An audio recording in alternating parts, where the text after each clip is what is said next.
പ്രിയപ്പെട്ട executive members, ഇവിടെ ഒരു കാര്യം അവതരിപ്പിക്കാനാണ് ഞാൻ വന്നിരിക്കുന്നത്. അതായത് നിലവിൽ നമ്മുടെ കമ്പനി ഒരുപാട് പ്രശ്നത്തിലൂടെ കടന്നു പോവുകയും നമ്മളെല്ലാവരും നമ്മളെ കൊണ്ടാവുന്ന രീതിയിൽ പല രീതിയിൽ കമ്പനിയായിട്ട് യോജിച്ച് മുന്നോട്ട് പോവുകയും ചെയ്യുകയാണ് ചെയ്തുകൊണ്ടിരുന്നത്. അപ്പോൾ ഇപ്പോൾ പറഞ്ഞിരിക്കുന്ന ഒരു ഫണ്ട് കളക്ഷനുമായിട്ട് ബന്ധപ്പെട്ടിട്ട് വലിയൊരു പ്രശ്നം വന്നിട്ടുണ്ട്. അത് നിങ്ങളുടെ ശ്രദ്ധയിലേക്ക് പെടുത്താനും അതിനൊരു സൊല്യൂഷൻ നിങ്ങളോട് ചോദിക്കാനും എന്നെ ഏൽപ്പിച്ചതുകൊണ്ടാണ് ഞാനിവിടെ ഈ വോയിസ് ഇടുന്നത്. ഏറ്റവും പ്രധാനപ്പെട്ട കാര്യം, ശ്രീന മേഡത്തിന് പൈസ ഡയറക്റ്റ് കളക്ട് ചെയ്ത് കൊടുത്തവർ, ശ്രീന മേഡത്തിന് അറിവോടുകൂടി കൊടുത്തവരുടെ പൈസ അവിടെ എത്തിയിട്ടുണ്ട്. അതല്ലാണ്ട് ഷിബു സാറിന്റെ ടീമിനെ ഏൽപ്പിച്ച പൈസ അവിടെ കിട്ടിയിട്ടില്ല എന്നാണ് പറയുന്നത്. അത് നിലവിൽ മുന്നേ അവർ ചെയ്ത ചെലവുകളിലേക്ക് വകയിരുത്തിയെന്നാണ് പറയുന്നത്. അങ്ങനെയെങ്കിൽ ഈ ഷിബു സാറിന്റെ ടീമിനോട് ചോദിക്കേണ്ട കാര്യം, നിങ്ങൾ ഈ പൈസ കൊടുത്തിട്ടുണ്ടോ എന്നുള്ളത് ചോദിക്കുക. കൊടുത്തിട്ടുണ്ട് എന്നാണ് ഉത്തരവെങ്കിൽ അത് ആരുടെ കൈവശം കൊടുത്തിട്ടുണ്ട് എന്നുള്ളത് അവർ ക്ലിയർ ആയിട്ട് പറഞ്ഞിരിക്കണം. ഇതിന് മുന്നേ നടന്ന ചെലവുകളിലേക്ക് അവർ ഈ ഫണ്ട് വക മാറ്റിയത് കൊണ്ടും ഇപ്പോൾ അവർ കുറച്ച് ബാക്ക് അടിച്ച് നിൽക്കുന്നത് കൊണ്ടും നിലവിൽ ശ്രീന മേഡം തീർത്തും ഒറ്റപ്പെട്ട ഒരു അവസ്ഥയിലാണുള്ളത്. അപ്പോൾ ഇപ്പം 20 ലക്ഷം രൂപ അവർക്ക് ആവശ്യമുണ്ട്. ഇതൊരു കാരണവശാലും മറ്റൊരാളിലേക്ക് പോകാണ്ട് മേഡത്തിന്റെ കയ്യിൽ തന്നെ എത്തുകയും വേണം. കാരണം നമ്മുടെ കേസിന്റെ ഫൈനലിലാണുള്ളത്. ഈ ഒരു പൈസയും കൂടി ആവശ്യമുള്ളൂ എന്നാണ് പറയുന്നത്. ഈ ഒരു പൈസയും കൂടെ കൊടുത്തു കഴിഞ്ഞാൽ ബാക്കി കാര്യങ്ങളൊക്കെ എത്രയും പെട്ടെന്ന് സെറ്റായി കിട്ടുമെന്നാണ് പറയുന്നത്. അതുകൊണ്ട് തന്നെ ഇതിന്റെ ബന്ധപ്പെട്ട ചീഫ് എക്സിക്യൂട്ടീവ് ഗ്രൂപ്പിലുള്ള എല്ലാവരും ഈ ഒരു വിഷയം സീരിയസ് ആയിട്ട് എടുത്തുകൊണ്ട് ഇതിന് മറുപടി തരികയും മാഡം ആയിട്ട് കണക്ട് ചെയ്ത് സംസാരിക്കുന്ന ആൾക്കാരൊക്കെ ഉണ്ടെങ്കിൽ ഈ കാര്യത്തിന്റെ നിജസ്ഥിതി ചോദിച്ചറിയുകയും ഇത്തരത്തിൽ ഒരു കാര്യം ഷിബു സാറും ടീമും ചെയ്തിട്ടുണ്ടെങ്കിൽ ശക്തമായിട്ട് അതിനെ പ്രതിരോധിക്കുകയും ചെയ്യണമെന്നാണ് എൻ്റെ റിക്വസ്റ്റ്. ഈ ഒരു കാര്യം എന്നെ ഇവിടെ പറയാൻ ഏൽപ്പിച്ചത് തന്നെയാണ്.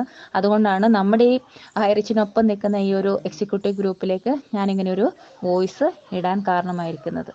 അപ്പോൾ ഒരു വോയിസ് കിട്ടിക്കഴിയുമ്പോൾ നാളെ നിങ്ങൾ ചർച്ചയിലേക്ക് വരികയും ഒരു മീറ്റിംഗ് വിളിക്കുകയും ചെയ്താൽ നമുക്ക് ബാക്കി കാര്യം എന്താണ് ചെയ്യേണ്ടത് എന്നുള്ളത് നമുക്ക് തീരുമാനിക്കണം. 20 ലക്ഷം രൂപ എമർജൻസി കളക്ഷൻ നടത്തേണ്ടതുണ്ട്. അത് ഏതൊക്കെ തലത്തിൽ നടത്തണം, നടത്തുന്ന ആൾ ആരൊക്കെ, ഏതൊക്കെ ടീമിൽ നിന്നാണ്, അതിന് കോമൺ ആയിട്ട് നമ്മൾ ആരാണ് മാഡത്തിന് ഈ പൈസ ഏൽപ്പിക്കാൻ പോകുന്നത്, ഇത്തരത്തിലുള്ള കാര്യങ്ങളൊക്കെ ചർച്ചയിലേക്ക് വരണം.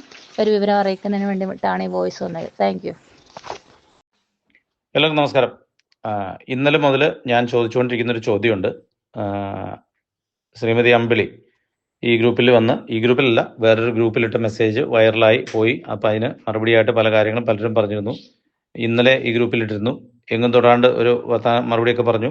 പിന്നീട് ഇതിനെ പറ്റി കൃത്യമായ മറുപടി പറയാമെന്നാണ് പറഞ്ഞിരുന്നത്. പക്ഷേ ഈ സമയം വരെയും അതിൻ്റെ മറുപടി കണ്ടിട്ടില്ല. പല പ്രാവശ്യം ഞാൻ റിമൈൻഡർ കൊടുത്തു. ശ്രീന മാഡം എന്നോട് രാവിലെ മുതൽ ഈ കാര്യങ്ങളെ പറ്റി പറഞ്ഞു. ശ്രീന മാഡം പറയുന്നത് വിട്ടുകളയാനാണ്. എന്തുകൊണ്ടാണെന്ന് എനിക്ക് മനസ്സിലായില്ല. അപ്പോൾ ഞാൻ ഇപ്പോൾ അമ്പിളി മാഡത്തെ ഞാൻ വിളിച്ചു. അമ്പിളി മാഡത്തെ വിളിച്ചതിന് ശേഷം അമ്പിളി മാഡം പറയുന്നത് അത് പറഞ്ഞത് ആരാണോ അവരെ മുൻപിൽ ഇരുത്തി സംസാരിക്കാമെന്നാണ്. ഞാൻ പറഞ്ഞൊരു കാര്യമാണ്, ആരാണെന്നുള്ള കാര്യം പറയൂ. കാരണം വാട്സപ്പിൽ ഈ സാധനങ്ങൾ മുഴുവൻ ഇട്ട് ലോകം മുഴുവനായി ഹൈറിച്ചിലുള്ള എല്ലാ ഗ്രൂപ്പുകളിലേക്ക് ഈ സാധനം ചെന്നു. എന്നിട്ട് അടച്ചിട്ട മുറിയിൽ 3 പേര് കൂടിയിരുന്ന് വർത്താനം പറഞ്ഞാൽ ബാക്കിയുള്ളവർ എങ്ങനെയാണ് ഈ കാര്യം അറിയുന്നത്? ഞാൻ പറഞ്ഞു, കാര്യങ്ങൾ കൃത്യമായിട്ട് പറയുക. എൻ്റെ പേരതിനകത്ത് കൃത്യമായിട്ട് പറഞ്ഞിട്ടുണ്ട്. അപ്പം അമ്പിളി മാഡം തർക്കിക്കുകയാണ് ഞാൻ അങ്ങനെ പറഞ്ഞിട്ടില്ല എന്ന്. ഷിബുസാറും ടീമും എന്ന് പറയുന്നതും ഷിബുസാറിന്റെ ടീമും എന്ന് പറയുന്നതും രണ്ടും രണ്ടാണെന്ന് നിങ്ങൾ കേൾക്കുന്നവർക്ക് മനസ്സിലാവും. അപ്പം ഞാനിപ്പോൾ അമ്പിളി മാഡത്തോട് സംസാരിച്ചു.